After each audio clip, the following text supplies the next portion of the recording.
So welcome back to another episode of Beating Alpha. This is episode 136, and we have a very special guest on. His name is Timothy Lyons. Tim is currently a lieutenant in the New York City Fire Department. Until recently, he also worked part-time as an emergency room or RN at the Level First One Trauma Center for 8 years. So he brings years of real-world management and leadership experience to his real estate investment career. Tim's initial goal with real estate was to create passive income and in turn to be able to spend more time with his wife and 3 girls. After partnering on a multifamily property, he saw firsthand the power of real estate investing as an opportunity to create passive income and build wealth for his family. So he started Cityside Capital with the goal of not only growing his own portfolio, but also to help others realize the power that real estate investing can have on creating wealth. Tim is general partner in 46 units with $6 million assets under management.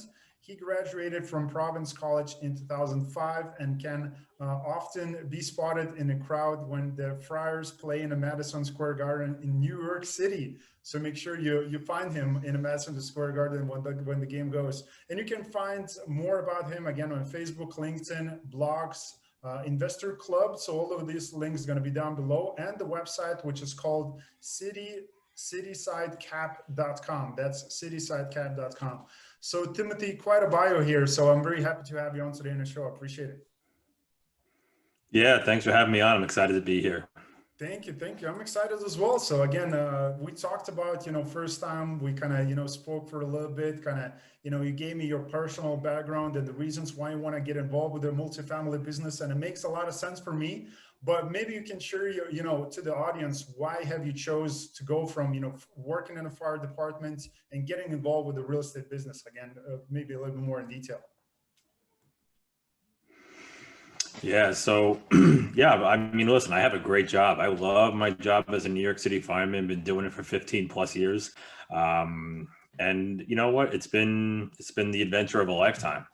And, I knew going into it that I wasn't going to come out rich. But, I guess once you start having kids and the bills start coming in and you're like, wow, I got to do something different. I was in 2 great firehouses, and the guys that were more senior to me, everybody worked on the side. So 24-hour shifts. And then we have, 2, 3, sometimes 4 days off, and everybody had a second job. So as a young probationary firefighter walking in and seeing everybody off, like putting the work clothes on and going to work from work, it had a pretty good impression on me. Their work ethic was impressive, and these were tremendous guys. So I ended up going back to nursing school. I got my nursing degree, and I worked in the hospital for the last 8.5 years. And, in the beginning, things are good, right? I was, married, and I had a young kid, and the babies don't ask questions. And my wife got to stay home for a little while with the baby. But eventually those babies become grown kids. And now they want to, every time you're not home, they want to know chapter and verse. Where are you? How come you're not home? When are you going to be home? How come you're working so much? Are you going to be here? And, it just got to be too much. I was working 70, 80, some hours a week. And, I knew there had to be a better way, So I started, I've always been kind of into the finance world and real estate. I've always kind of kept up in the papers and the Wall Street Journal, and I paid attention to my 457 retirement plan. And, it came to a point where I had to take action. So I ended up reading Dad Poor Dad on vacation. I read it in 2 days, and I remember sitting on the beach, and I leaned over to my wife, sitting in the chair next to me, and I said, babe, I am going to be a real estate investor. And she said, sure you are, Tim, whatever you say. But I meant it, and that was July. And by November, I was closing on a 3-family, small multifamily property. Because in the beginning, I wanted that proof of concept of real estate. Going through the process, we purchased it with an LLC using commercial financing, way different from when we purchased our single family property, as far as the financing goes. But, all of a sudden, we usually get a tax return each year, and this did better on our tax return, and it was because of real estate, and there was cash flow, and the whole thing started to make sense to my wife. Realized very quickly that I wasn't going to be able to scale 3-family properties the way that I wanted to scale in real estate. So I looked into multifamily, and at the time, I had this limiting belief that multifamily was for the Grant Cardone of the world, right? It was something that I couldn't do for some reason. And the more I investigated it, the more I did some reading, podcasting, talking to people, and networking, it became clear that, if you have an education and you figure it out, it's just like anything else. So I got real comfortable with spreadsheets and figuring out how to evaluate properties.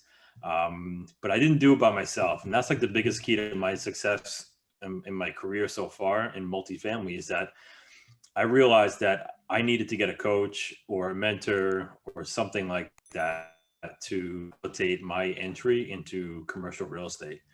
So that's what I did. I mean, it wasn't an easy thing for me to undertake because, being from New York City, I think I have a healthy dose of skepticism kind of baked into my DNA. So when I heard about coaching programs and mentorships, I didn't know if the ROI was going to be there. So networking, a lot of calling current students, coaches, and I finally had a great call with a program that I ended up joining. It's the Jake and Gino Wheelbarrow Profits program, and it is hands down the best decision multifamily journey. Not only do you get the education piece, but you get mentorship. Everybody talks about multifamily investing being a team sport. There's somebody for everything in this community that I'm a part of. So if you need money, if you need advice for financing, if you need a good property manager, everybody's willing to help everybody else out. So that really, put jet fuel onto the fire. Fast forward, I've only been doing this and I'm a general partner in 43 units for syndication. And then I have my 3-plex, and I'm happy to say we're doing, we have a property under contract, 144 units. So, now that I have that proof of concept and I know how it works and being, having that fiduciary responsibility to investors. Because right now the investors that I have, they're mostly my friends and family. They're the people that know, like, and trust me enough to bring this offering to them and say, hey, look, this is what I'm doing. This is what I can do for you as an opportunity. And it's been great. The response I've gotten to this has been tremendous so far. So that's kind of, in a nutshell, how it kind of started and where I am. Yeah, that is beautiful. I love the fact that, again, you're being smart. You're using the current, as I said, network, which you put a lot of emphasis on that, in the course that's available. You're leveraging all these people and the experiences, and at the same time, they're seeing you, as we spoke before, taking action. And you already have investors in line who are looking to put their capital in those deals. So of course, those people will be helping you out.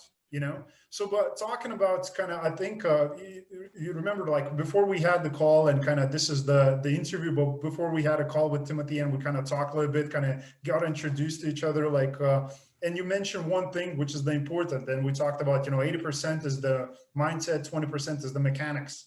So for the people who are watching and they want to get involved as an active investor, or they want to invest passively in deals, how do they find that kind of mindset piece, which is the why? Why should they go and invest in multifamily, where there's so many different, investment vehicles out there?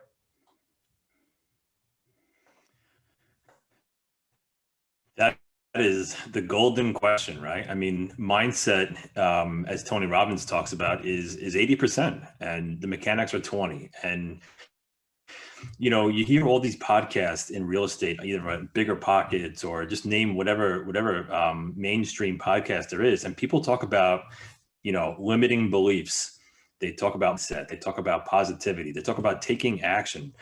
And when I first started hearing some of these terms, I was like, what are these guys talking about? Like, it wasn't resonating with me until it did, until it did. I mean, I always came from the scarcity mindset that I needed to 100% of something before I could commit to it. And that's just simply not true. Like, it just, I get myself educated. You realize what you need to do, but you have to take that action. You have to jump in, whether that's education, learning about different investment vehicles, alternative investments. I just feel like a lot of people in the mainstream, like your everyday investors, have been conditioned to, go to school, get a good job, pack, as much money into your 401k as possible so you can get your company match. If you have anything left over, tuck it into a savings account or a CD or a money market or something like that. And, that's because that's what their parents did. And that's what they, that's quote unquote safe to them, but the more I learned about personal finance and alternative investments, it's clear to me that you can't save your way to wealth. You can't put your money in a savings account or a CD or a money market and expect to be wealthy. It's very hard to do, and a lot of people who are high earners, people who make $200,000, $300,000, $400,000 a year, they're not wealthy. I mean, they live up to the standard they think, they should be doing when they're earning that kind of money, right? So just learning that there's a difference between wealth and salary and then how to build it, and in real estate, you simply do it by using leverage, right? By using the banks. There is a phenomenal power in that. On top of the cash flow, on top of your tenants paying down your debt, on top of your tax benefits, and simply the time value of money, right? A dollar is worth more today and it's going to be worth tomorrow. So like, real estate pays you in 5 ways, and bank CDs, money markets, and stocks certainly don't. I mean, I think there's a place for all of that. But as far as getting educated, knowing that there's other vehicles out there, and that, it's not a get rich quick operation, real estate, it's a marathon and not a sprint. Knowledge is everything. So just reaching out to people, seeing how they're doing it.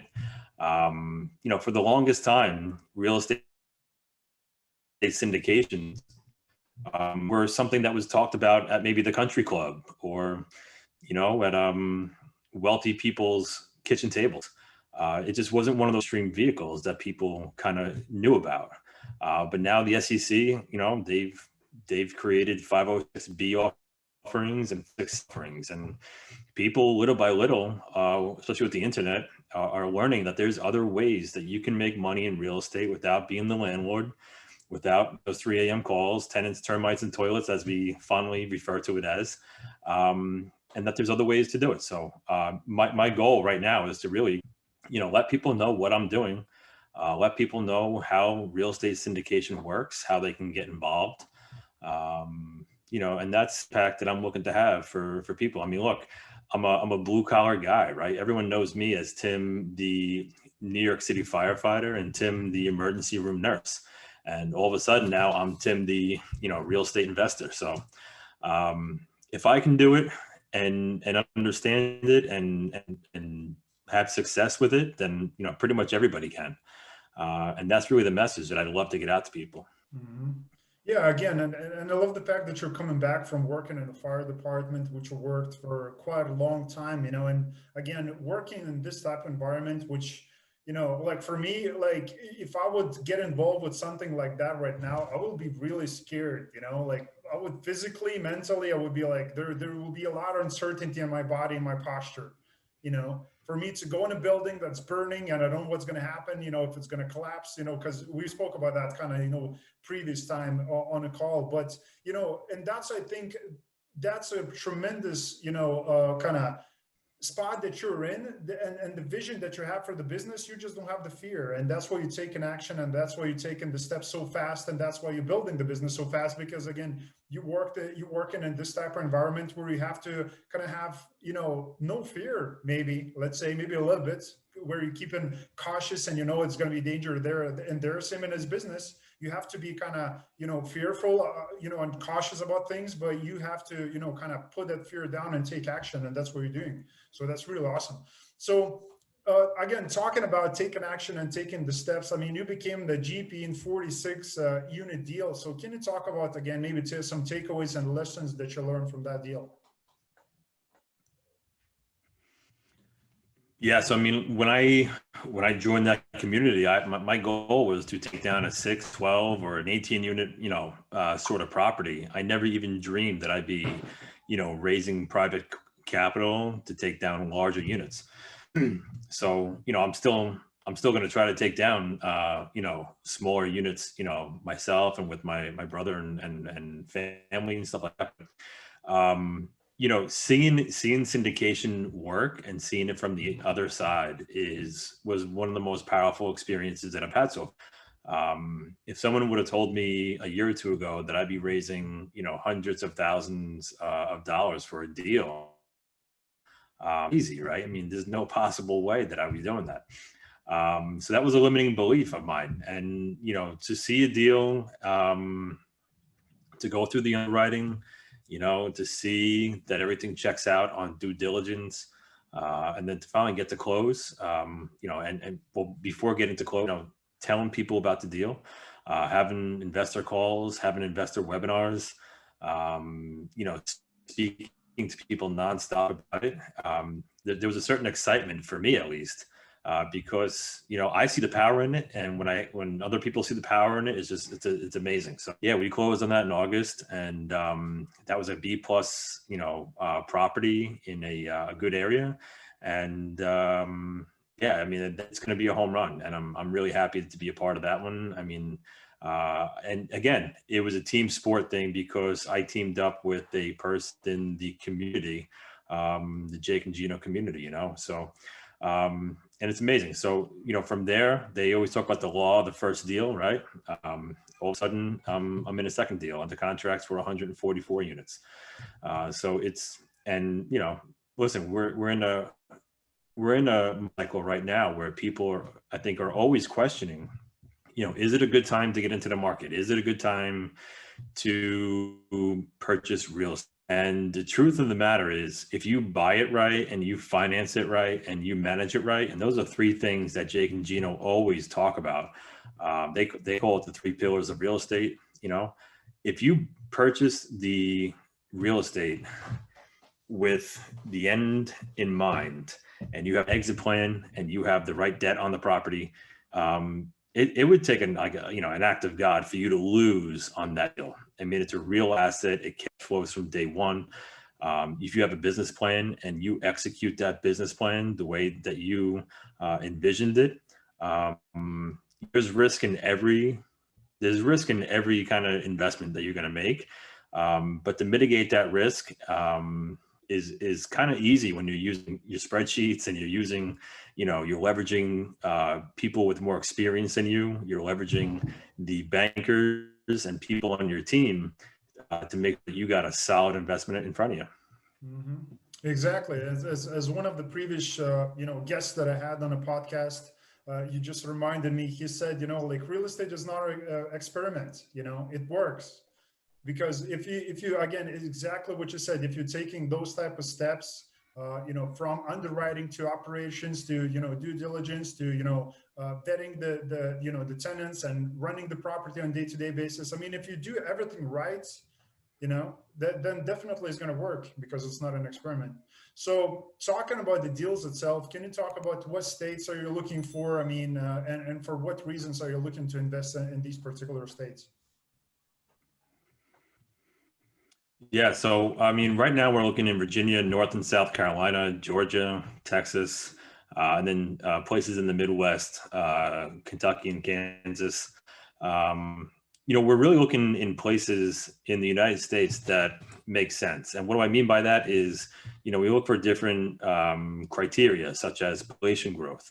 Are people coming into that market, or are they leaving? Job growth. Is there organic job growth? Are companies coming and creating jobs, or is it dying? Is it an old steel mill that people are fleeing because there's no more jobs there? So population growth and job growth, huge. Then we look at, the area. I think a lot of times some people have different definitions of A, B, and D areas. But by and large, we look at, what's called B and C class areas. So if, if you imagine A class being, the highest and nicest amenity rich property, brand new, that would be A, right? And B would be a step below that. So a little bit older vintage, maybe not as many amenities, but still, really nice. C class would be maybe more workforce housing. And then the D class is more, poverty stricken, poor neighborhoods and older, buildings pre-1960, usually. So the reason why we like B and C class is because even in a recession, there's still pretty resilient housing, because what happens is, the A class renters will drop down into the B class, and the B class renters may have to do the C class. And then, obviously the C to the D, but usually the B and C are pretty resilient. And the reports that are coming out in COVID so far are showing that there's 90+% collections going on in multifamily real estate across the US. Yeah. Yeah. Just lost you there for a little bit. Yeah, definitely agree. When it comes to the asset class, investing in B and C type of deals, that always makes sense, because there's a lot of people, again, in certain areas that kind of got the A class type of brand new on apartments. And again, what's happening right now with the COVID and with the, economy, a lot of those people are moving to B and C, and, B and C and is there where actually most of the people stay most of the time, right? In those type of, asset classes. But when it comes to the deals, like how big are the deals are you, unit count wise, like how many units are you going to be looking for, like minimum and maximum to kind of close on? Yeah, so right now, the goal is always to look for 80+ units up to, 250, in these certain markets. But again, the first indication I was a co-sponsor on was 43 units, but it was a beautiful B plus building in a area. So, if it makes sense, you can really syndicate anything. But the markets that we're looking for the larger unit counts, so we could have scalability. That just helps with your cost, property management, on-site managers versus a portfolio manager.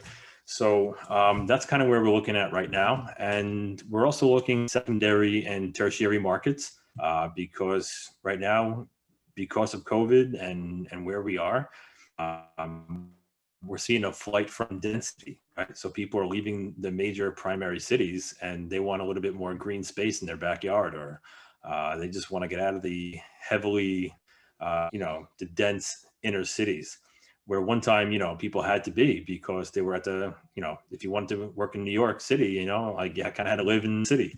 But people, by and large, are finding out because of COVID that they can work from anywhere. So we're really concentrating on secondary and tertiary markets. And right now, where we are in the market cycle, we're looking at, more quality assets. So if we can find properties with maybe say 1985 or newer, that's really where we would like to strike. So when it comes to the value add strategies, what are you planning to implement? Is it going to be kind of standard value add, or are you doing to do kind of light, the heavy facelift? What type of deals are you going to be looking for? Yeah, that's a great question, because it's funny. I was just at a conference last weekend in Jacksonville, and we talked a lot about this. Like, we're just discussing where we are in the real estate market right now. Doing a heavy lift value add may not be the best option. You really have to think long enough about, where do you think the economy is going to be in 2 to 3 years when you want to refinance that property. So right now, maybe a medium to a light value add. Otherwise, kind of concentrating on a more stabilized property that doesn't need a ton of work. but you can buy it right and you can finance it right. And then, obviously manage that asset to where you can provide those returns that you're going to about.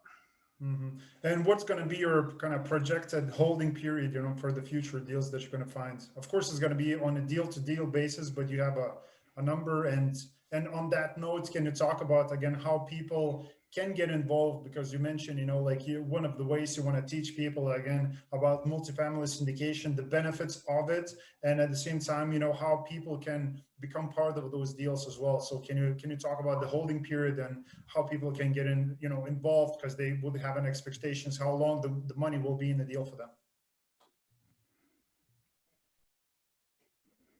Excellent question. So, the deals that I've been a part of, the first one was a 5 to 7 year hold. And this current one that we're doing right now, we're calling a 4-year hold. And those are, by and large, you're not held to the letter on that one. The 5 to 7 year hold, you'll see a lot of operators doing that because, in 5 years, it may be an awful time to sell. Maybe there's a COVID part 2. Maybe there's a, who knows, civil unrest or a war. So you want to be able to cash flow that property and have your investors from the get-go know that, well, this was going to be a 5 to 7 year hold. So we're going to cash flow until there's an opportunistic sale.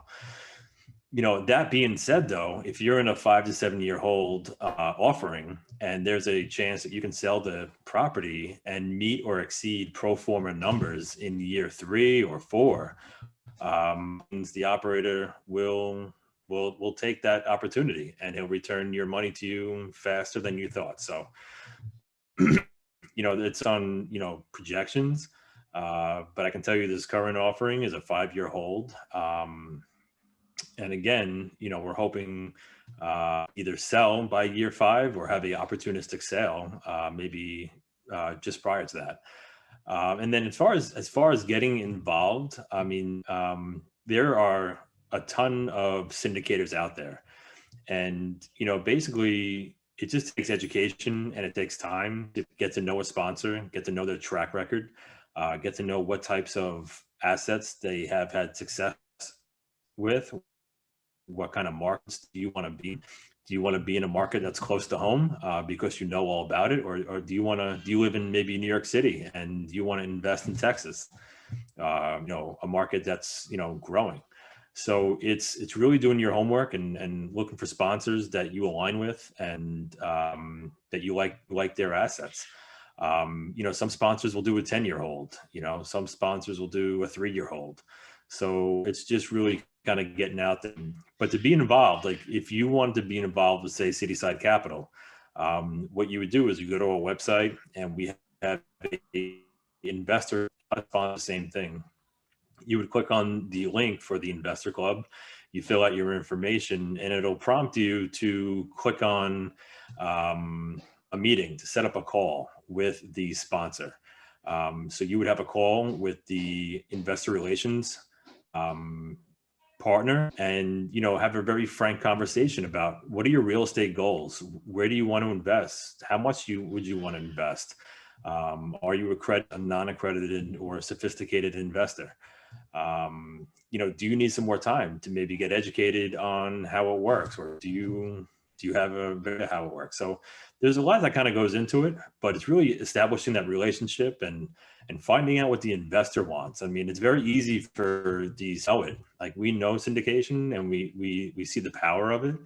But not everybody does, so it's really kind of helping your investor, to feel comfortable with, it's their hard-earned capital, right? They worked a long time, or that's they want to make sure that there's capital preservation and growth. So it's basically helping them on their journey and understanding their goals. And then when it comes up, you let them know. As far as, when an offering does come up, it's usually out, we send it out by email, and then it's a first come, first serve situation. So if you're interested in the offering, usually the way it goes is you click the buttons, a soft, what we call a soft commit. And that's just basically saying, hey, Tim, I'm interested in this. I need to do some more due diligence, but save me a spot, and And then, there's a process after that. We can hop on a call. There's an investor webinar where we go through the whole offering. There's chances to email us and get us on the phone. And then after that's kind of done, your due diligence is done, that's when you can raise your hand and say, I want to be a part of this, or I'm going to pass on this one. If you want to be a part of it, you sign the private placement memorandum that's drawn up by an SEC attorney. You wire your funds. Like some of my people, they don't want to DocuSign. They want the hard paper copy, and they want to send in a check, because they're not technologically inclined. So we can do it all. But I hope that answers your question. Oh yeah, definitely. And thanks for covering that, in such a great detail. So I really appreciate it. But the question that I wanted to ask about that is, this message is for people in US, or that's kind of global message to everybody? Are you basically, the question that I'm asking, are you going to be accepting foreign people capital onto your upcoming deals?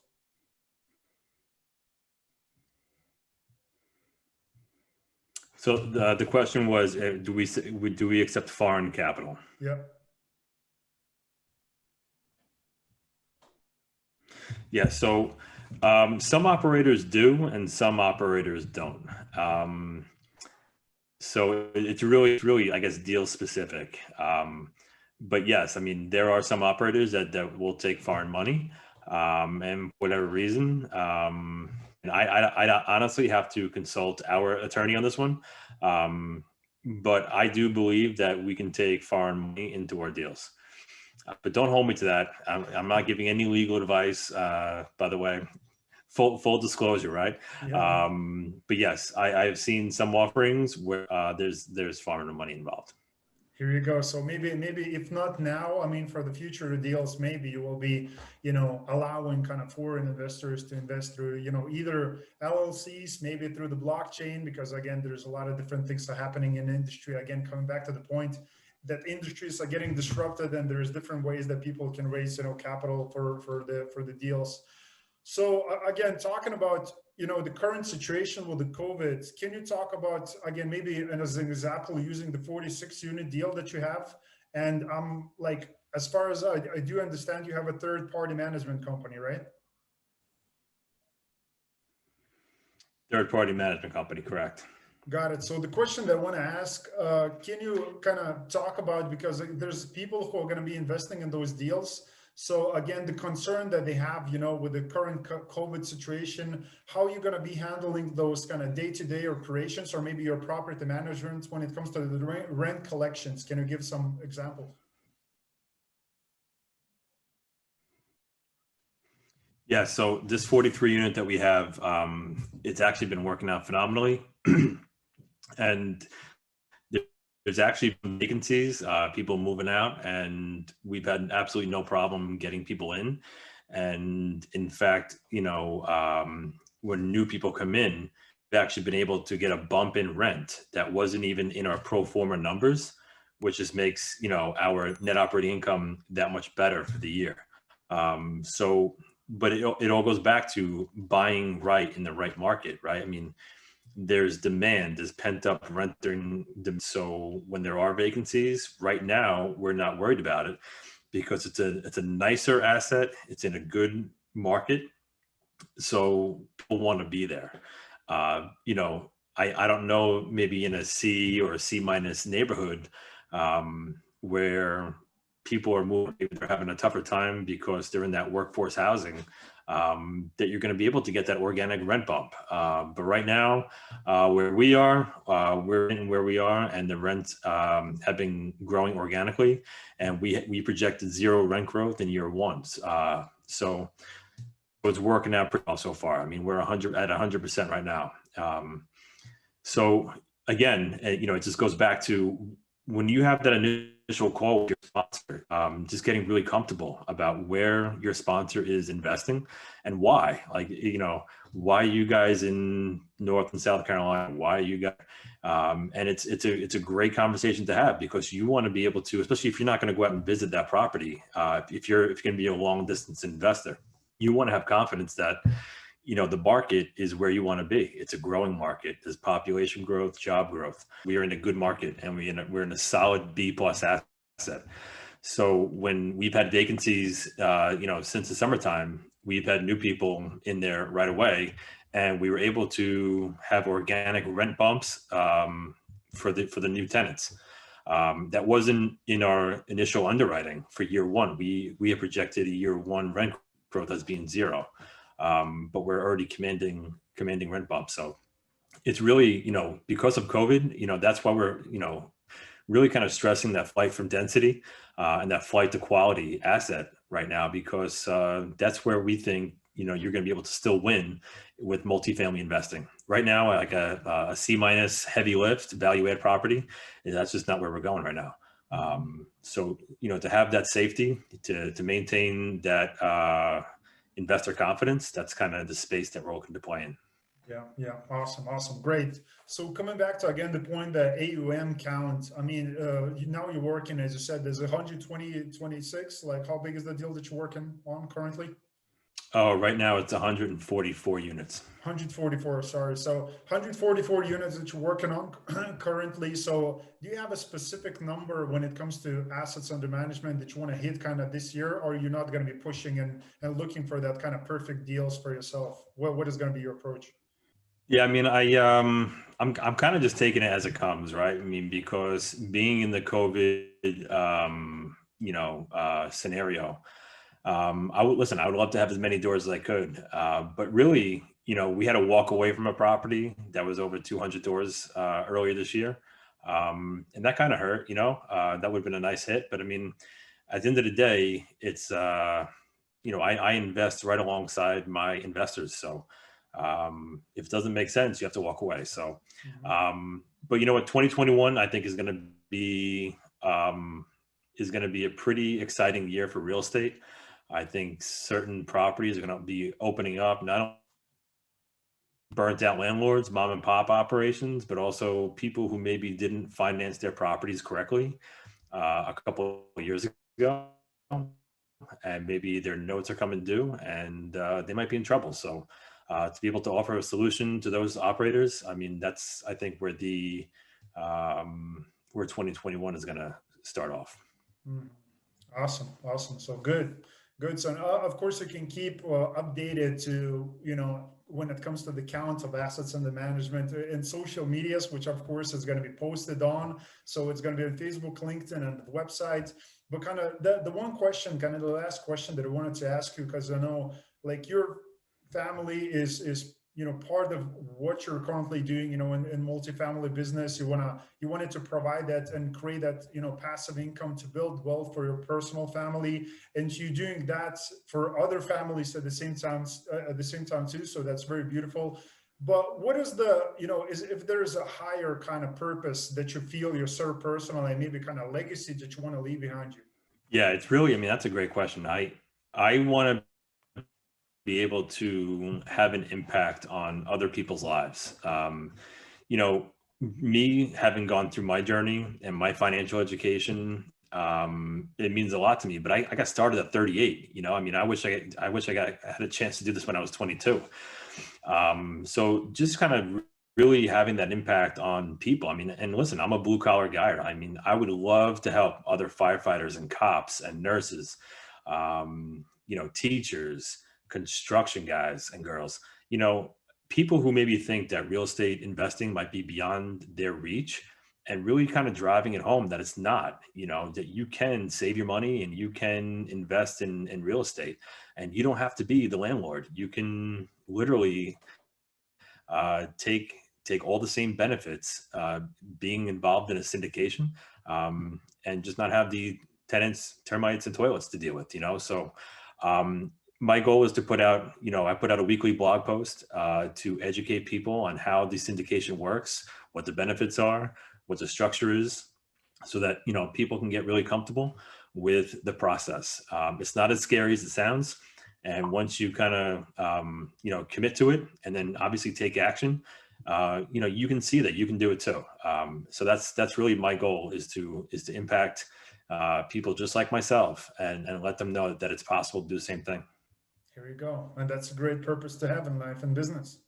Awesome. Awesome. I really appreciate that. Again, Timothy, I really appreciate your time. And guys and girls, before we're going to go, I just want to ask you one question, one thing that you could do for me and for us today. If you share this episode with a friend of yours, who always talks about real estate investing, but never pulls the trigger because he or she thinks it's too difficult for him or her to do so. I mean, there's a lot of great, valuable pieces that Timothy shared today when it comes to investing in real estate actively, passively. Of course, there is a different ways that you can involved with the large multifamily deals. And for that reason, I would like for you to share this episode with a friend and, make sure that it's, he or she get in contact with Timothy and ask those questions that are going to be missing from the show.